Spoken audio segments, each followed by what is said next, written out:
Программа урегулирования миграционной ситуации в Соединенных Мексиканских Штатах. Да, существует такая программа. Это один из самых простых и легких способов получить ВНЖ на максимальный срок 4 года. Где посмотреть условия программы? Да нигде. На сайте посольства есть короткое объявление, из которого вы вряд ли поймете по пунктам условия программы. Каким образом я об этом знаю? Об этом знают миграционные адвокаты по опыту предыдущих клиентов, с которыми они уже получили ВНЖ по программе урегулирования миграционной ситуации. В том числе есть мой личный опыт, я его получала вместе со своим адвокатом. Как работает эта программа? В первую очередь получить и узнать, получите ли вы ВНЖ по этой программе, вы можете только на территории Мексики.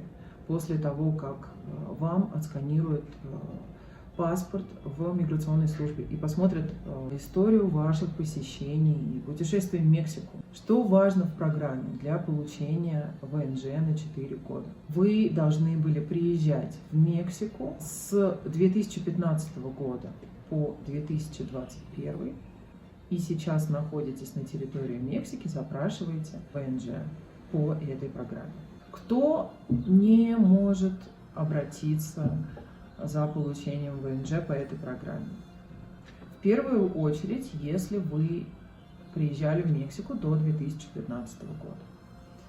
Если вы находились менее 7 дней, может сложиться таким образом, что записи в форме ФМН, это миграционная форма, просто-напросто не было, если вы находились менее 7 дней на территории Мексики.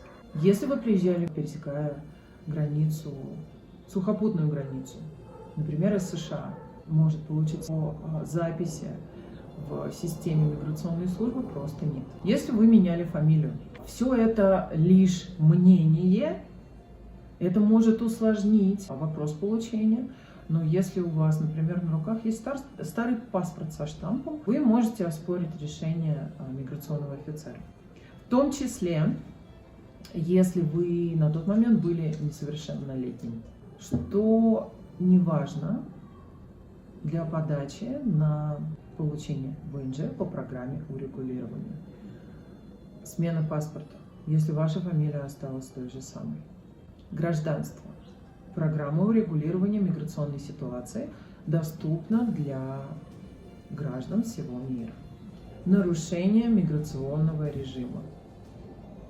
Если вы в упомянутые годы нарушили миграционный режим, то есть находились в стране дольше, чем вам было разрешено по туристической визе. Почему?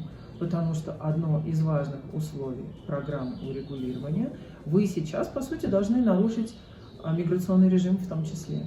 То есть мало того, что вы должны были однажды приезжать, хотя бы однажды приезжать в Мексику с 2015 по 2021 год включительно, вы должны сейчас находиться на территории Мексики, просрочить время нахождения по туристической визе и тогда обратиться в миграционную службу за получением ВНЖ.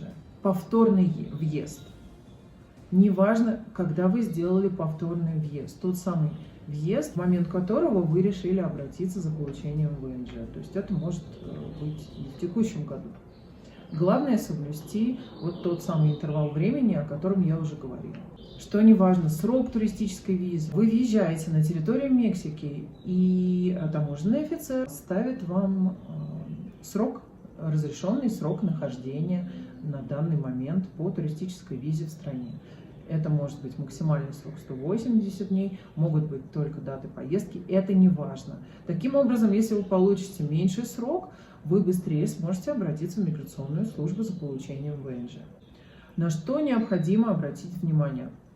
По опыту, по слухам, по различным мнениям важен офис миграционной службы. Были случаи, это скорее исключение, когда обращающегося попросили подтвердить финансовую состоятельность или принести копию старого паспорта с тем самым штампом о въезде в определенный интервал времени, который я уже упомянула. Но это, скорее всего, исключение. Это не является тем самым правилом, хотя, опять же, я сказала, что на сайте миграционной службы не расписано от А до Я, что и как в условиях программы урегулирования миграционной ситуации. Итак, подведем итоги. В первую очередь, для того, чтобы обратиться за ВНЖ, максимальный срок 4 года, что необходимо выполнить, какие условия необходимо выполнить для того, чтобы обратиться. Вы должны находиться на территории Мексики с просроченной туристической визой. То есть ровно на следующий день, когда срок закончился, вы можете обратиться в миграционную службу. Не раньше, это важно. И ваш предыдущий въезд, достаточно однократного въезда с 2015 года по 2021. Очень упростит ситуацию с подачей документов наличие старого паспорта со штампом миграционной службы, когда вы въезжали в Мексику.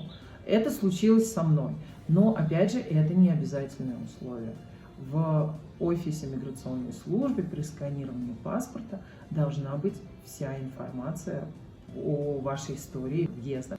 Вы можете обратиться самостоятельно в офис миграционной службы. Усложнить может незнание языка. В целом все возможно. Возьмите с собой друга, который говорит по-испански. Или обратитесь к адвокату, он соберет все необходимые документы. В моем случае получилось так, что я даже не стояла в очереди. Ну, не спрашивайте. Миграционный адвокат, который работает годами с миграционной службой, считает своим долгом здесь организовать процесс таким образом, чтобы я потратила меньше времени, клиент потратил меньше времени и с большей вероятностью получил ВНЖ. Я заплатила чуть больше 10 тысяч песо, в рублях сейчас это 40 тысяч рублей. Столько же я заплатила миграционному адвокату за его услуги. Мы собрали документы в понедельник, я подписала все необходимые бумаги, и в пятницу я уже была с 4-летним ВНЖ, который через 4 года, когда истекает срок, автоматически меняется на постоянный. Ставьте лайки, задавайте вопросы в комментариях, с радостью поделюсь на своем опыте, контактами, информацией, сложностями, с которыми столкнулась. Возможно, именно это будет полезно для вашего случая. Подписывайся на мой канал, смотри больше видео о жизни в Мексике.